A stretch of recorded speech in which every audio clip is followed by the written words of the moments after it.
ಮೊದಲಿಂದ ಏನ್ ಜಗಳ ಇಲ್ಲ. ನಮ್ಮ ಹುಡುಗಿ ಅವರಿಗೆ ಇಷ್ಟನೇ ಇದ್ದಿಲ್ಲ. ಅವ್ನ್ ಜಬರ್ದಸ್ತಿಯಿಂದ ಅವರೆಲ್ಲ ಒಪ್ಪಿಗೆ ಕೊಟ್ಟಾರ. ನಮಗೇನ್ ಇದ್ದಿಲ್ಲ.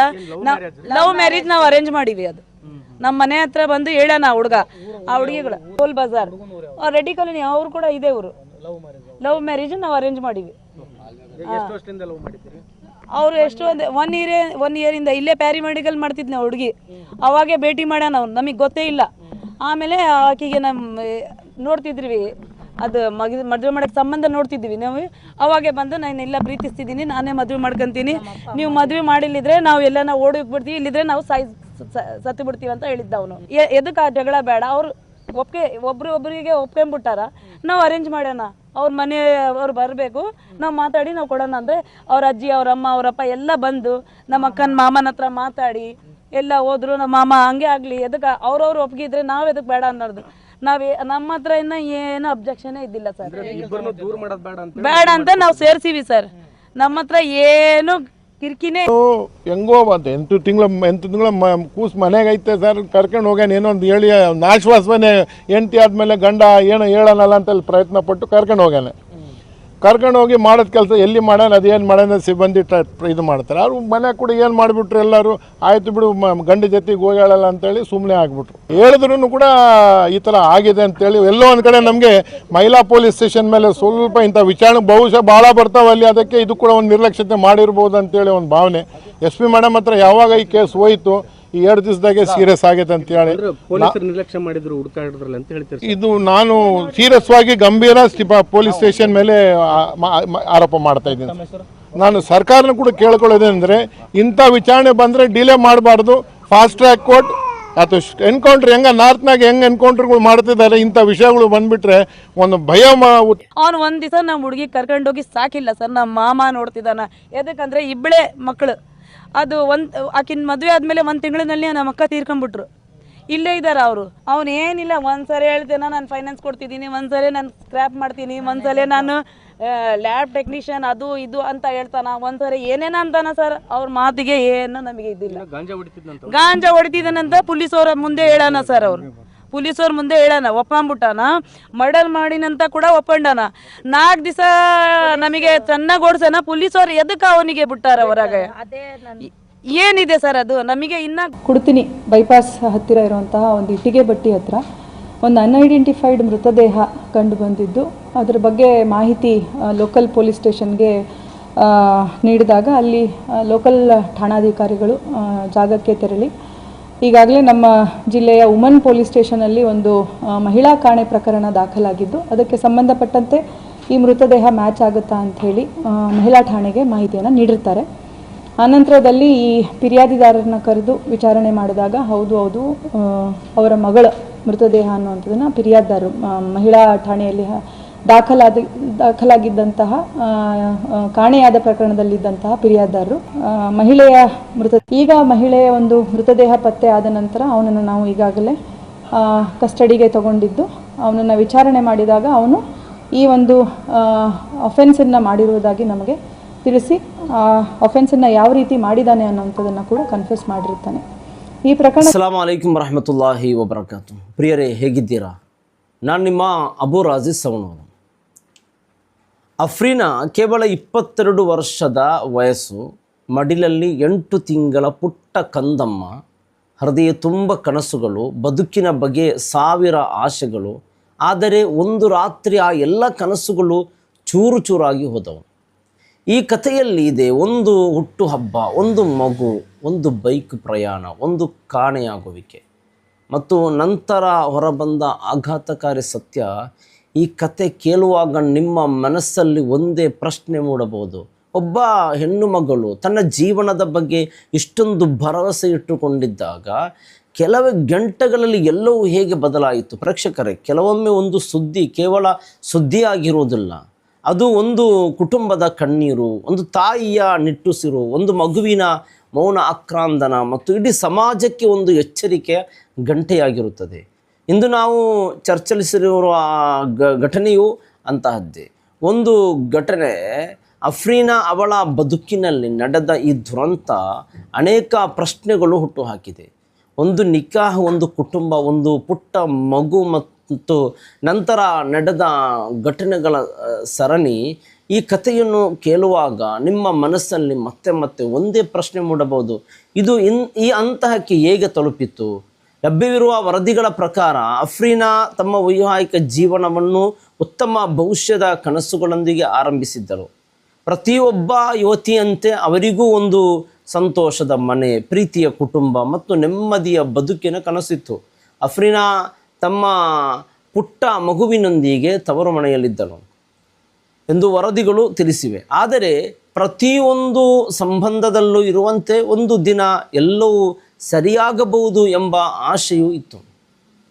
ಸಾಮಾನ್ಯ ದಿನದಂತೆ ಆರಂಭವಾದ ಮೇ ತಿಂಗಳ 21ನೇ ತಾರೀಕು ದಿನವು ಮುಂದೆ ಇಷ್ಟು ದೊಡ್ಡ ಚರ್ಚೆಯ ವಿಷಯವಾಗುತ್ತದೆ ಎಂದು ಯಾರೂ ಊಹಿಸಿರಲಿಲ್ಲ. ಆ ದಿನ ಕುಟುಂಬದ ಮಟ್ಟದಲ್ಲಿ ಒಂದು ಸಂಭ್ರಮದ ವಾತಾವರಣ ಇತ್ತು ಎಂದು ಹೇಳಲಾಗುತ್ತಿದೆ. ಅಫ್ರೀನಾ ತಮ್ಮ ಗಂಡನ ಹುಟ್ಟುಹಬ್ಬದ ಪ್ರಯುಕ್ತ ಭೇಟಿಯಾಗಿದ್ದಳು ಎಂದು ವರದಿಗಳು ತಿಳಿಸಿವೆ. ಕೇಕ್ ಕತ್ತರಿಸಲಾಯಿತು, ಮಾತುಕತೆ ನಡೆಯಿತು, ನಗುಗಳು ಇದ್ದಿರಬಹುದು. ಕುಟುಂಬದವರು ಬಹುಶಃ ಇಬ್ಬರ ಮಧ್ಯೆ ಇದ್ದ ಅಂತರ ಕಡಿಮೆಯಾಗುತ್ತಿದೆ ಎಂದು ಭಾವಿಸಿದ್ದಿರಬಹುದು. ಆದರೆ ಕೆಲವೇ ಗಂಟೆಗಳ ನಂತರ ಪರಿಸ್ಥಿತಿ ಸಂಪೂರ್ಣ ಬದಲಾಯಿತು.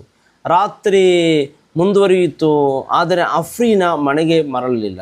ಫೋನ್ ಸಂಪರ್ಕವೂ ಸಿಗುವುದಿಲ್ಲ. ಮನೆಯೊಳಗೆ ಆತಂಕ ಹೆಚ್ಚಾಯಿತು. ಒಂದು ತಾಯಿ ತನ್ನ ಮಗಳಿಗಾಗಿ ಕಾಯುತ್ತಿದ್ದಳು. ಒಂದು ತಂದೆ ಪ್ರತಿಯೊಂದು ಫೋನ್ ರಿಂಗಿಗೆ ಬೆಚ್ಚಿ ಬೀಳುತ್ತಿದ್ದಳು. ಒಂದು 8 ತಿಂಗಳ ಮಗು ತನ್ನ ತಾಯಿಯ ಮಡಿಲನ್ನು ಹುಡುಕುತ್ತಿತ್ತು. ಆ ಮನೆಯ ಗೋಡೆಗಳೇ ಆತಂಕವನ್ನು ಪ್ರತಿಧ್ವನಿಸುತ್ತಿತ್ತು. ಎಲ್ಲಿದ್ದಾಳೆ ಎಂಬ ಪ್ರಶ್ನೆಗೆ ಉತ್ತರ ಇರಲಿಲ್ಲ. ಮುಂದಿನ ದಿನ ಆರಂಭವಾದ ಹುಡುಕಾಟ ಕೇವಲ ಒಬ್ಬ ವ್ಯಕ್ತಿಯನ್ನು ಹುಡುಕುವ ಪ್ರಯತ್ನವಾಗಿರಲಿಲ್ಲ. ಅದು ಒಂದು ಕುಟುಂಬದ ಆಶೆಯನ್ನು ಉಳಿಸಿಕೊಳ್ಳುವ ಹೋರಾಟವಾಗಿತ್ತು. ಸಂಬಂಧಿಕರಿಗೆ ಕರೆಗಳು ಹೋದವು, ಪರಿಚಯಸ್ಥರನ್ನು ಸಂಪರ್ಕಿಸಲಾಯಿತು, ಪೊಲೀಸರು ಮಾಹಿತಿ ಪಡೆದರು. ಪ್ರತಿಯೊಂದು ಗಂಟೆಯೂ ಒಂದು ಯುಗದಂತೆ ಭಾಸವಾಗುತ್ತಿತ್ತು. ಬಹುಶಃ ಈಗ ಒಳ್ಳೆಯ ಸುದ್ದಿ ಬರಬಹುದು ಎಂಬ ಆಶೆ ಮತ್ತೆ ಮತ್ತೆ ಮೂಡುತ್ತಿತ್ತು. ಆದರೆ ಸತ್ಯ ತನ್ನದೇ ಸಮಯದಲ್ಲಿ ಹೊರಬರುತ್ತದೆ. ಬಂಧುಗಳೇ, ಇಲ್ಲಿ ನಾವು ಒಂದು ಮಹತ್ವದ ಪಾಠವನ್ನು ಕಲಿಯಬೇಕು. ಇಸ್ಲಾಂ ಧರ್ಮದಲ್ಲಿ ನಿಕಾಹ್ ಕೇವಲ ಒಂದು ಸಾಮಾಜಿಕ ಕಾರ್ಯಕ್ರಮವಲ್ಲ, ಅದು ಅಲ್ಲಾಹನ ಮುಂದೆ ತೆಗೆದುಕೊಳ್ಳುವ ಜವಾಬ್ದಾರಿ. ಗಂಡ ಮತ್ತು ಹೆಂಡತಿ ಇಬ್ಬರು ಪರಸ್ಪರ ಹಕ್ಕುಗಳನ್ನು ಕಾಪಾಡಬೇಕು. ಕೋಪ ಬಂದಾಗ ತಾಳ್ಮೆ ಇರಬೇಕು, ಭಿನ್ನ ಅಭಿಪ್ರಾಯ ಬಂದಾಗ ಸಂವಾದ ಇರಬೇಕು, ಸಮಸ್ಯೆ ಬಂದಾಗ ಪರಿಹಾರ ಹುಡುಕಬೇಕು. ಏಕೆಂದರೆ ಕೋಪದ ಒಂದು ಕ್ಷಣ ಜೀವನ ಪೂರ್ತಿ ಪಾಶ್ಚಾತ್ತಾಪಕ್ಕೆ ಕಾರಣವಾಗಬಹುದು. ತನಿಖೆ ಮುಂದುವರಿದಿದ್ದಂತೆ ಪ್ರಕರಣದಲ್ಲಿ ಹೊಸ ಬೆಳವಣಿಗೆಗಳು ನಡೆದವು ಎಂದು ವರದಿಗಳು ತಿಳಿಸಿವೆ. ಪೊಲೀಸರು ವಿವಿಧ ಮಾಹಿತಿಗಳನ್ನು ಸಂಗ್ರಹಿಸಿದರು, ಹೇಳಿಕೆಗಳನ್ನು ದಾಖಲಿಸಿದರು. ಲಭ್ಯವಿರುವ ಮಾಹಿತಿಗಳ ಆಧಾರದ ಮೇಲೆ ತನಿಖೆ ಮುಂದುವರಿಯಿತು. ಈ ಅಂತಹದಲ್ಲಿ ಕುಟುಂಬದವರ ನೋವನ್ನು ಪದಗಳಲ್ಲಿ ವಿವರಿಸಲು ಕಷ್ಟ. ಅವರು ಕೇವಲ ಉತ್ತರವನ್ನು ಹುಡುಕುತ್ತಿದ್ದರು. ತಮ್ಮ ಮಗಳ ಬಗ್ಗೆ ಸತ್ಯವನ್ನು ತಿಳಿಯಲು ಬಯಸುತ್ತಿದ್ದರು. ಇಂದು ಈ ಘಟನೆಯನ್ನು ನೆನಪಿಸಿಕೊಂಡಾಗ ಅತ್ಯಂತ ನೋವುಂಟು ಮಾಡುವ ಸಂಗತಿ ಏನೆಂದರೆ, ಒಂದು ಪುಟ್ಟ ಮಗುವಿನ ಭವಿಷ್ಯ. ಆ ಮಗುವಿಗೆ ಕಾನೂನು ಅರ್ಥವಾಗಲ್ಲ, ತನಿಖೆ ಅರ್ಥವಾಗುವುದಿಲ್ಲ, ಸುದ್ದಿಗಳು ಅರ್ಥವಾಗುವುದಿಲ್ಲ. ಅದಕ್ಕೆ ಗೊತ್ತಿರುವುದು ತಾಯಿಯ ಪ್ರೀತಿ ಮಾತ್ರ, ತಾಯಿಯ ಅಪ್ಪಿಕೊಂಡಾಗ ಸಿಗುವ ಭದ್ರತೆ ಮಾತ್ರ, ತಾಯಿಯ ಧ್ವನಿ ಮಾತ್ರ. ಆ ಮಗು ದೊಡ್ಡದಾದಾಗ ತನ್ನ ಜೀವನದ ಬಗ್ಗೆ ಅನೇಕ ಪ್ರಶ್ನೆಗಳು ಕೇಳಬಹುದು. ಆ ಪ್ರಶ್ನೆಗಳಿಗೆ ಉತ್ತರಿಸುವಾಗ ಎಷ್ಟು ಹೃದಯಗಳು ಒಡೆದು ಹೋಗುತ್ತದೆ, ಎಷ್ಟು ಕಣ್ಣುಗಳು ತೇವವಾಗುತ್ತವೆಯೋ ಹೇಳಲು ಸಾಧ್ಯವಿಲ್ಲ. ಆದರೆ ಪ್ರೇಕ್ಷಕರೇ, ಈ ಪ್ರಕರಣದಲ್ಲಿ ಅತ್ಯಂತ ಆಘಾತಕಾರಿ ತಿರುವು ಇನ್ನೂ ಬಾಕಿ ಇದೆ. ಕುಟುಂಬದವರು ಒಂದು ಕಡೆ ಅಫ್ರೀನ್ಗಾಗಿ ಹುಡುಕಾಟ ನಡೆಸುತ್ತಿದ್ದರೆ, ಮತ್ತೊಂದು ಕಡೆ ಪೊಲೀಸರು ಪ್ರತಿಯೊಂದು ಸುಳಿವನ್ನು ಪರಿಶೀಲಿಸುತ್ತಿದ್ದರು. ದಿನಗಳು ಕಳೆಯುತ್ತಿದ್ದಂತೆ ಆತಂಕ ಹೆಚ್ಚುತ್ತಿತ್ತು. ಇಡೀ ಕುಟುಂಬ ಕಣ್ಣೀರಲ್ಲಿ ಮುಳುಗುತ್ತಿತ್ತು. ಆದರೆ ಸತ್ಯ ಹೆಚ್ಚು ದಿನ ಮರೆಯಾಗುವುದಿಲ್ಲ.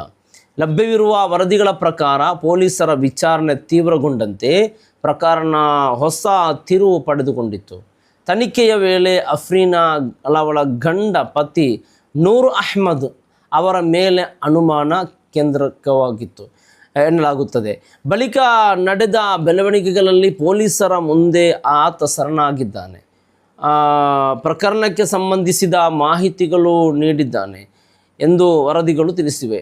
ಇದೇ ವೇಳೆ ತನಿಖೆಯಲ್ಲಿ ಹೊರಬಂದ ಮಾಹಿತಿಯ ಪ್ರಕಾರ ಅಫ್ರೀನಾ ಅವಳ ಮರಣಕ್ಕೆ ಸಂಬಂಧಿಸಿದ ಗಂಭೀರ ಆರೋಪಗಳು ಕೇಳಿಬಂದವು. ಈ ಸುದ್ದಿ ಕೇಳುತ್ತಿದ್ದಂತೆ ಕುಟುಂಬದವರು ಆಘಾತಕ್ಕೆ ಒಳಗಾದರು. ಒಂದು ಕಡೆ ತಮ್ಮ ಮಗಳು ಕಾಣೆಯಾಗಿದ್ದಾಳೆ ಎಂಬ ನೋವು, ಮತ್ತೊಂದು ಕಡೆ ಹೊರಬರುತ್ತಿರುವ ಮಾಹಿತಿಗಳು, ಇವೆಲ್ಲವೂ ಕುಟುಂಬದ ಹೃದಯವನ್ನು ಛಿದ್ರಗೊಳಿಸಿತ್ತು. ಪ್ರೇಕ್ಷಕರೇ, ಕೆಲವೊಮ್ಮೆ ನಾವು ಹೆಚ್ಚು ನಂಬುವ ವ್ಯಕ್ತಿಯ ಕುರಿತೇ ಇಂತಹ ಆರೋಪಗಳು ಕೇಳಿಬಂದಾಗ ಅದನ್ನು ಒಪ್ಪಿಕೊಳ್ಳುವುದು ಅತ್ಯಂತ ಕಷ್ಟ. ಆದರೆ ತನಿಖೆ ತನ್ನ ದಾರಿಯಲ್ಲಿ ಮುಂದುವರಿತಿತ್ತು.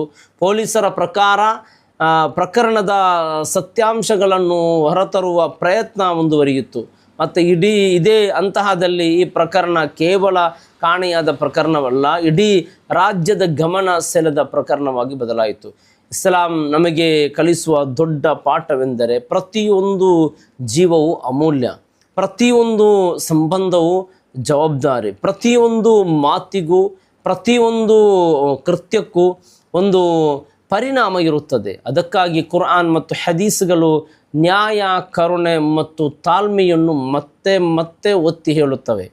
ಕುಟುಂಬದ ಸಮಸ್ಯೆಗಳು ಎದುರಾದಾಗ ಧರ್ಮದ ಮಾರ್ಗದರ್ಶನವನ್ನು ಅನುಸರಿಸುವುದು ಅತ್ಯಗತ್ಯ. ಪ್ರೇಕ್ಷಕರೇ, ಈ ಕಥೆಯನ್ನು ನಾವು ಕೇವಲ ಒಂದು ಅಪರಾಧ ಸುದ್ದಿಯಾಗಿ ನೋಡಬಾರದು. ಇದು ಒಂದು ಎಚ್ಚರಿಕೆ, ಯುವಕರಿಗೆ ಎಚ್ಚರಿಕೆ, ಕುಟುಂಬಗಳಿಗೆ ಎಚ್ಚರಿಕೆ, ಸಮಾಜಕ್ಕೆ ಒಂದು ಎಚ್ಚರಿಕೆಯಾಗಿದೆ. ಸಂಬಂಧಗಳಲ್ಲಿ ಗೌರವ ಮಹತ್ವವನ್ನು ನೆನಪಿಸುವ ಘಟನೆ, ಕೋಪವನ್ನು ನಿಯಂತ್ರಿಸುವ ಅಗತ್ಯವನ್ನು ನೆನಪಿಸುವ ಘಟನೆ, ಮತ್ತು ಮುಖ್ಯವಾಗಿ ಅಲ್ಲಾಹನ ಭಯವಿಲ್ಲದ ಬದುಕುವ ಪರಿಣಾಮಗಳ ಬಗ್ಗೆ ಯೋಚಿಸುವಂತೆ ಮಾಡುವ ಘಟನೆ. ಇಂದು ಅಫ್ರೀನಾ ಎಂಬ ಹೆಸರು ಕೇವಲ ಒಂದು ವ್ಯಕ್ತಿಯ ಹೆಸರು ಅಲ್ಲ, ಅದು ಒಂದು ಪಾಠ, ಅದು ಒಂದು ನೆನಪು, ಒಂದು ಪ್ರಶ್ನೆ ಮತ್ತು ಒಂದು ಹೊಣೆಗಾರಿಕೆ. ನಮ್ಮ ಸಮಾಜದಲ್ಲಿ ಇಂತಹ ದುರಂತಗಳು ಮರುಕಳಿಸದಂತೆ ನಾವು ಏನು ಮಾಡಬೇಕು ಎಂಬ ಪ್ರಶ್ನೆ, ಹೆಣ್ಣು ಮಕ್ಕಳ ಸುರಕ್ಷತೆ, ಕುಟುಂಬಗಳ ಮಧ್ಯಸ್ಥಿಕೆ, ಧಾರ್ಮಿಕ ಶಿಕ್ಷಣ ಮತ್ತು ಮಾನಸಿಕ ಆರೋಗ್ಯದ ಮಹತ್ವವನ್ನು ಗಂಭೀರವಾಗಿ ಪರಿಗಣಿಸಬೇಕಾದ ಸಂದೇಶ. ಅಲ್ಲಾಹು ತಾಲಾ ಈ ಲೋಕವನ್ನು ಪರೀಕ್ಷೆಗಳ ಸ್ಥಳವನ್ನಾಗಿ ಮಾಡಿದ್ದಾನೆ. ಕೆಲವರಿಗೆ ಸಂಪತ್ತಿನ ಪರೀಕ್ಷೆ, ಕೆಲವರಿಗೆ ಆರೋಗ್ಯದ ಪರೀಕ್ಷೆ,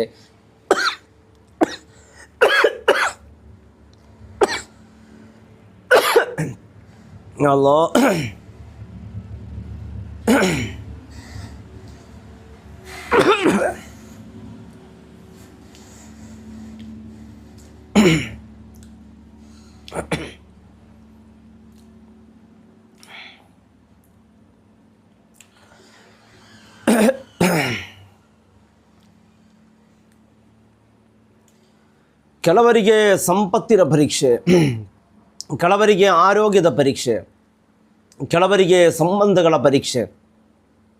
ಆದರೆ ಪ್ರತಿಯೊಂದು ಪರೀಕ್ಷೆಯಲ್ಲೂ ಅಲ್ಲಾಹನ ಮಾರ್ಗವನ್ನು ಅನುಸರಿಸುವವರು ಯಶಸ್ವಿಯಾಗುತ್ತಾರೆ. ಆದ್ದರಿಂದ ನಮ್ಮ ಜೀವನದಲ್ಲಿ ಎಷ್ಟೇ ಕಷ್ಟಗಳು ಬಂದರೂ ನ್ಯಾಯ, ತಾಳ್ಮೆ ಮತ್ತು ಕರುಣೆಯ ಮಾರ್ಗವನ್ನು ಬಿಟ್ಟು ಬಿಡಬಾರದು. ಅಲ್ಲಾಹು ತಾಲಾ ಅಫ್ರೀನ್ ಅವರಿಗೆ ಮಗಫಿರತ್ ಕರುಣಿಸಲಿ, ಅವರ ಕುಟುಂಬಕ್ಕೆ ಸಬ್ರ ನೀಡಲಿ, ಆ ಪುಟ್ಟ ಮಗುವಿನ ಭವಿಷ್ಯವನ್ನು ಬೆಳಗಿಸಲಿ, ನಮ್ಮ ಸಮಾಜವನ್ನು ಅನ್ಯಾಯ, ಹಿಂಸೆ ಮತ್ತು ದ್ವೇಷದಿಂದ ರಕ್ಷಿಸಲಿ, ಮತ್ತು ಪ್ರತಿಯೊಬ್ಬ ಗಂಡ ಹೆಂಡತಿಗೂ ಪರಸ್ಪರ ಗೌರವ, ಪ್ರೀತಿ ಮತ್ತು ಅಲ್ಲಾಹನ ಭಯದೊಂದಿಗೆ ಬದುಕುವ ತೌಫೀಕ್ ನೀಡಲಿ. ಆಮೀನ್ ಯಾ ರಬ್ಬಲ್ ಆಲಮೀನ್. ಅಸ್ಸಲಾಮು ಅಲೈಕುಂ ವರಹಮತುಲ್ಲಾಹಿ ವಬರಕಾತು.